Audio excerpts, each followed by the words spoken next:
안녕하십니까, 임희정 권사입니다. 이제 사사기도 점점 이제 끝을 향해 가고 있는데요. 사사기 맨 뒤에 붙어 있는 두 개의 에피소드를 보고 있는 중이에요. 두 개의 에피소드 중에서 17, 18장은 미가의 신상, 그래서 그 레위인의 종교적인 타락을 다룬 이야기라고 했고, 마지막인 그 레위인 첩사건은 그 레위인의 그 도덕적인 타락을 다룬 이야기라고 말씀을 드렸어요. 그래서 지난 시간에 이어서 미가의 신상 사건을 이제 뒷부분을 들어가도록 하겠습니다. 지난 시간에 그 미가라는 사람이 집에 그 신상을 세우고 에봇과 또 드라빔 등등 이렇게 우상을 섬기면서도 그 하나님을 그 섬기는 제사장을 자기 형제로 세웠다가 그 레위인이 자기 집에 오자 그 레위인을 자기 집의 제사장으로 삼고 만족해했다 하는 그 부분까지 읽었어요. 그 뒷부분을 이어가도록 하겠습니다. 사사기 18장의 첫 부분은 단지파의 이야기로 시작합니다. 단지파가 여호수아 시대 때 분배받은 땅이 이쪽이에요. 그런데 이곳은 그 블레셋의 5 성읍이 이렇게 차지하고 있는 지역이고, 그 다음에 또 아모리 족속이 또 이렇게 산간지대에 차지하고 있는데 다 강력한 대적들이었잖아요. 철병거를 가지고 있고 그 철기 문명의 강력한 무기들로 무장한 대적들이었기 때문에 단지파가 그들에 대항해서 자신들에게 주어진 성읍을 점령하지 못했어요. 그래서 단지파가 우리가 민수기에서 공부할 때 인구조사할 때 보면 유다지파 다음으로 숫자가 많은 지파였거든요. 그래서 행진을 할 때 맨 앞에는 유다지파, 맨 끝에는 단지파 이렇게 위치하고 행진하라고 하나님께서 명하셨던 것도 인구수가 많기 때문에 그 혹시라도 있을 외부의 침입으로부터 이렇게 막을 수 있도록 수가 많은 그들을 이렇게 앞뒤로 배치했던 거였거든요. 그런데 그렇게 인구수가 많은데 성읍은 다 차지하지 못해서 비좁은 곳에 살다 보니까 너무 힘들었던 거예요. 그래서 그들이 궁여지책으로 내놓은 것이 우리가 새로운 땅을 정탐해 보자 라고 해서 이제 정탐꾼을 보낸 것이죠. 여기 지금 나중에 단지파 사진을 보면 이렇게 돼 있는데, 제가 아까 여기 단지파가 요 부분이라고 했는데 이 모양이 다르잖아요. 이거는 여기 위에 단이라는 곳에 차지한, 나중에 이제 그 단지파가 차지하게 된 땅의 모습이거든요. 근데 이렇게 된 그 사연이 지금 이 사사기 18장에 기록되어 있는 것입니다. 아까 말씀드린 대로 이제 단지파가 정탐하러 떠나는데 소라와 에스다올, 이것은 이제 우리가 그 앞서 삼손의 이야기를 할 때 소라와 에스다올 사이에서 하나님의 영이 임해서 하고 그 삼손의 고향인 거를 알 수 있어요. 근데 우리가 순서는 삼손의 이야기를 먼저 읽고 지금 그 미가의 신상 사건을 뒤에서 읽지만 지난 시간에 말씀드렸던 것처럼 이게 사사기 초반에 있었던 사건이니까 삼손의 사건보다 앞서 있었던 사건이라는 것을 알고 읽으시면 좋을 것 같아요. 그래서 소라와 에스다올에서 출발해서 에브라임 산지 미가의 집에 이 5명의 정탐꾼이 머무르게 됩니다. 그런데 이 5명의 정탐꾼이 우리 레위인 청년, 우리가 지난 시간에 이 청년이 그 모세의 손자 요나단이라는 것을 알았다고 했는데, 이 요나단의 목소리를 듣고 왜 여기 있느냐, 너가 왜 여기 있느냐 하고 묻습니다. 그러니까 아마 그 전에 서로 알았던 사이였던 모양이에요. 그래서 그렇게 물으니까 요나단이 나는 이 미가의 집에 고용된 제사장이다 라고 대답을 하죠. 그러니까 이 5명의 정탐꾼이 그러면 우리가 가는 길이 형통한지 물어봐 달라 라고 부탁을 해요. 그것은 이 지금 요나단이 입고 있는 이 에봇, 그 제사장의 옷 에봇 가운데 그 가슴에 붙어있는 흉패 안에 우림과 둠밈이 들어있는데 어떤 것을 그 하나님의 뜻인지 물을 때 예스나 노로 알아볼 수 있다고 생각했기 때문이죠. 그래서 그들에게 물었더니 이 요나단이 어떻게 대답하냐면 평안히 가라 너희 길이 여호와 앞에 있다 라고 이렇게 답을 해줍니다. 성서학자들은 이 대답부터가 잘못된 거라고 이야기하죠. 왜냐하면 하나님께서 이 단지파에게 허락하신 이 땅이 그 대적들이 이 블레셋이나 아모리가 아무리 강하고 철병거를 가졌다고 할지라도 그들의 숫자가 아무리 많다 할지라도 하나님께서 함께 하시면 그들을 점령하게 너희에게 주겠다라고 약속하셨기 때문에 그 하나님을 의지하고 싸워봐야 되는데 그러지 않고 지금 새로운 땅을 알아보는 길이잖아요. 근데 그 길이 하나님 앞에 있다라고 하는 것부터가 지금 잘못됐다고 이야기하고 있는 거죠. 그렇지만 그 답을 듣고 단지파의 그 정탐꾼들은 그 집에서 이제 머물렀다가 다시 길을 떠나서 북쪽에 라이스라는 성읍으로 갑니다. 그랬더니 거기 그 성읍 사람들이 너무나 부요롭고 평화로운 모습으로 살고 있는 거예요. 그래서 굉장히 이 사람 정탐꾼들의 마음에 들었던 모양이죠. 그래서 그들이 얼른 이제 자신들의 고향으로 돌아가서 그 땅을 점령하러 가자고 이제 그 보고를 합니다. 그러니까 단지파의 그 군사들 600명이 먼저 무기를 들고 출발해서 여기 지금 기랏 여아림이라고 되어 있는데 기랏 여아림 그 뒤에 있는 마하네단에 진을 쳤다라고 기록을 하고 있어요. 마하네단 하는 게 우리가 마하네임이라는 성읍은 몇 번 언급했잖아요. 근데 마하네단 할 때 그 단지파의 장막이란 뜻이거든요. 마하네임 하면 하나님의 장막이란 뜻이었는데 마하네단 하면 단지파의 장막이라는 뜻이에요. 그러니까 이때 이제 그 지명의 이름이 그렇게 붙여진 거죠. 우리가 그 삼손의 이야기할 때 마하네단에서 하나님의 영이 임했다라고 그 기록을 했는데 그 기란 여아림 뒤쪽 이쯤에 이제 그 단지파의 군사들이 그 진을 쳤었다는 거죠. 그랬다가 다시 출발해서 미가의 집으로 지나게 됩니다. 근데 이 미가의 집을 지날 때 그때 그 정탐했던 이 5명이 이 미가의 집에 에봇도 있고 드라빔도 있고 은으로 만든 그 신상도 있다는 것을 이야기를 해요. 그러면서 우리가 해야 할 일이 무엇이겠느냐 하면서 그들의 신상 드라빔과 그 신상 에봇까지 다 탈취합니다. 그렇게 빼앗으니까 그 요나단이 이게 어찌된 일이냐고 왜 이것을 다 빼앗아 가느냐고 하면서 이렇게 막으니까 이 단지파가 어떻게 제안을 하냐면 너 이 한 사람의 집안의 제사장이 되지 말고 우리와 함께 가서 우리 단지파 한 지파의 제사장이 되라 하고 제안을 합니다. 그랬더니 요나단이 그 제안을 기쁘게 받아들이고 동행했다고 되어 있어요. 그 심리학자들이 얘기할 때도 사람의 가장 기본적인 욕구는 그 의식주의 해결이라고 하거든요.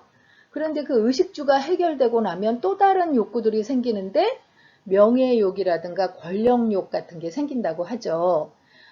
미가의 집에서 그 집안의 한 아들처럼 대접받고 의식주가 해결돼서 만족하며 살았던 요나단이 단지파가 이제 한 지파의 제사장이 되달라고 하니까 이제 또 다른 욕구를 그 충족시켜줄 그 제안을 기쁘게 받아들였다는 거예요. 그러니까 모세의 손자인데도 이미 그 어떤 그 중심이 많이 지금 타락되어 있다는 것을 볼 수 있는 그런 그 장면이죠.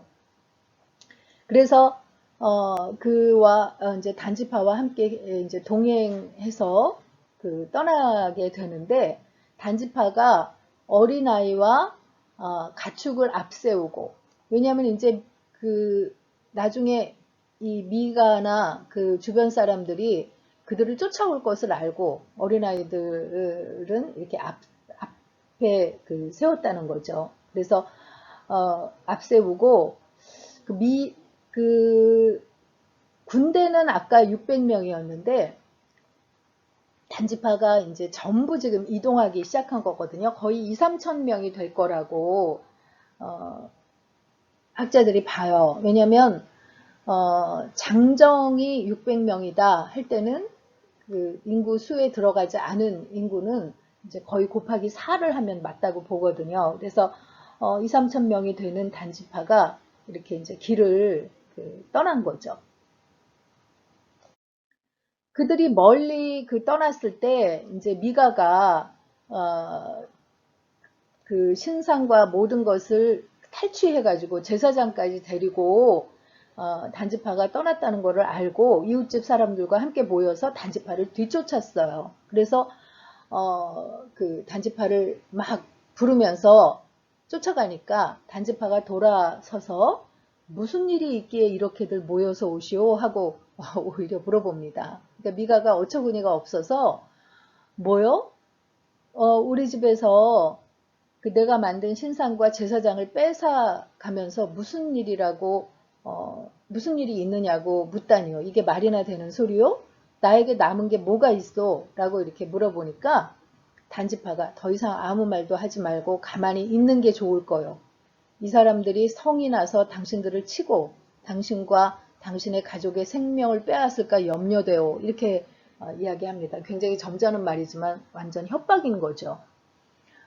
미가도 상황을 보니까 단지파가 훨씬 더 강하잖아요. 수도 많고 하니까 어쩔 수 없이 발길을 돌려서 집으로 돌아갔고 단지파는 여기에서 자기가 가던 길, 이제 라이스를 향해서 길을 갑니다.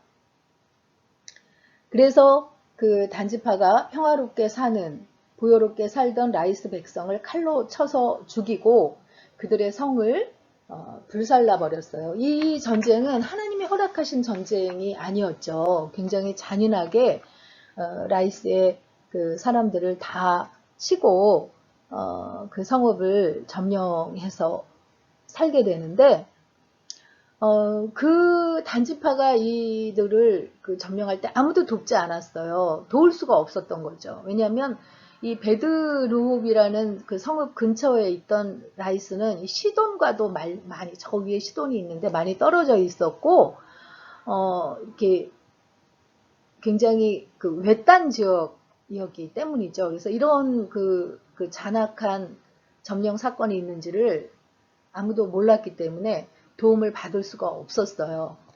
그래서 단지파가 그곳에서 그 허물어진 성을 다시 쌓고 그 성을 단이라고 이름을 붙이고 거기 살았다라고 되어 있는데 이때 이제 그 18장 끝에 이 요나단의 그 이름이 정확하게 이제 기록이 되어 있는 거예요. 모세의 손자이며 게르솜의 아들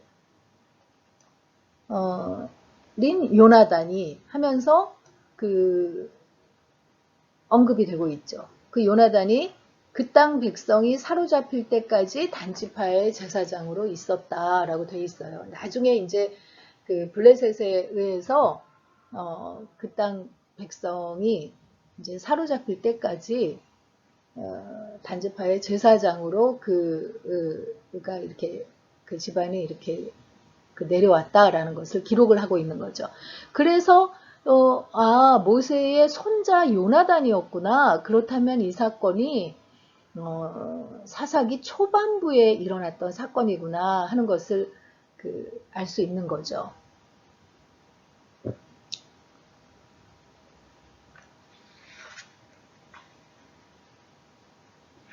그리고 이어서 뭐라고 되어 있냐면 하나님의 언약궤가 실로에 있을 동안에 엘리의 제사장 시대에 우리가 나중에 사무엘 상을 보다 보면 실로에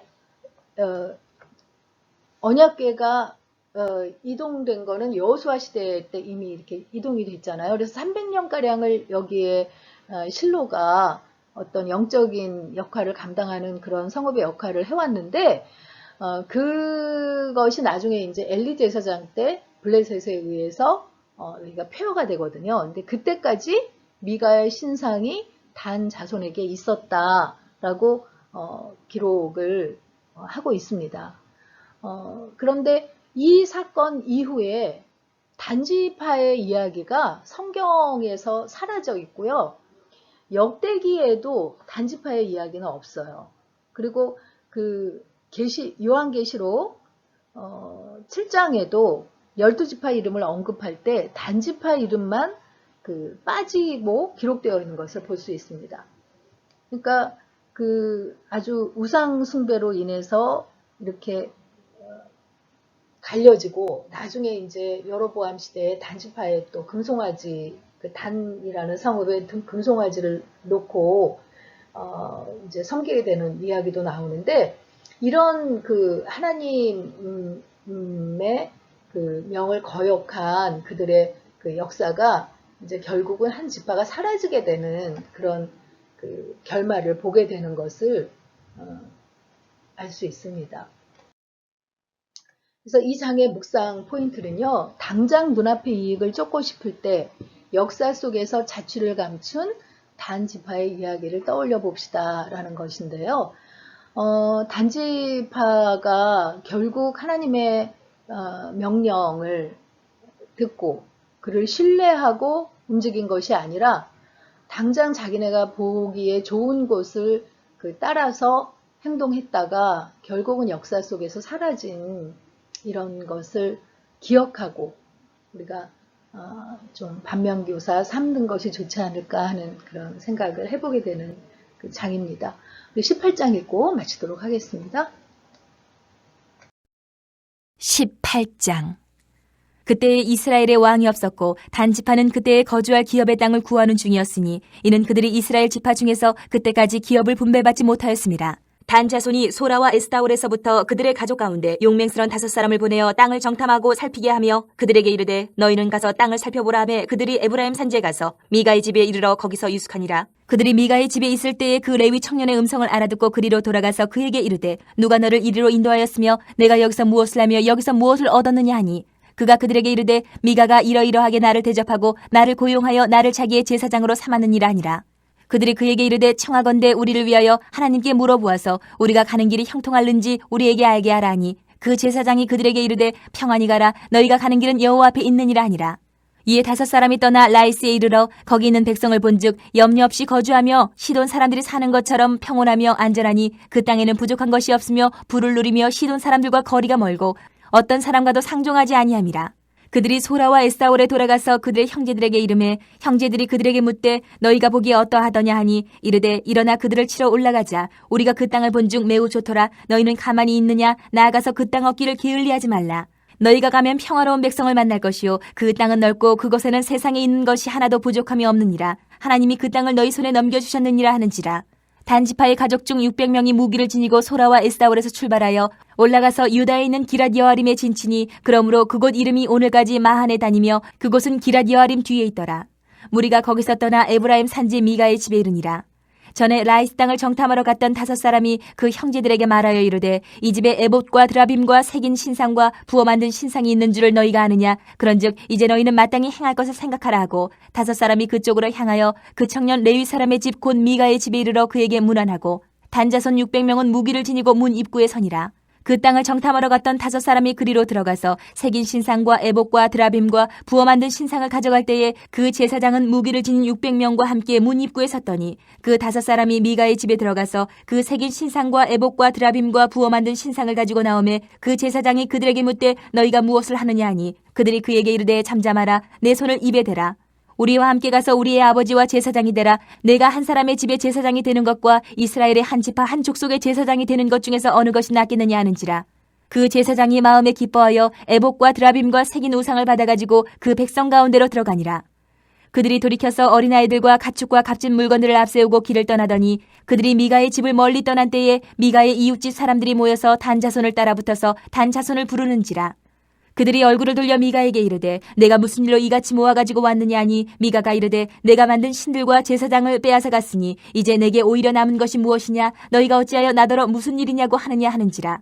단자손이 그에게 이르되 내 목소리를 우리에게 들리게 하지 말라 노한 자들이 너희를 쳐서 내 생명과 내 가족의 생명을 잃게 할까 하노라 하고 단자손이 자기 길을 간지라. 미가가 단자손이 자기보다 강한 것을 보고 돌이켜 집으로 돌아갔더라. 단자손이 미가가 만든 것과 그 제사장을 취하여 라이스에 이르러 한가하고 걱정 없이 사는 백성을 만나 칼날로 그들을 치며 그 성읍을 불사르되 그들을 구원할 자가 없었으니 그 성읍이 베드로홉 가까운 골짜기에 있어서 시돈과 거리가 멀고 상종하는 사람도 없음이었더라. 단자손이 성읍을 세우고 거기 거주하면서 이스라엘에게서 태어난 그들의 조상 단의 이름을 따라 그 성읍을 단이라 하니라. 그 성읍의 본 이름은 라이스였더라. 단자손이 자기들을 위하여 그 새긴 신상을 세웠고 모세의 손자요 게르솜의 아들인 요나단과 그의 자손은 단 지파의 제사장이 되어 그 땅 백성이 사로잡히는 날까지 이르렀더라. 하나님의 집이 실로에 있을 동안에 미가가 만든 바 새긴 신상이 단 자손에게 있었더라.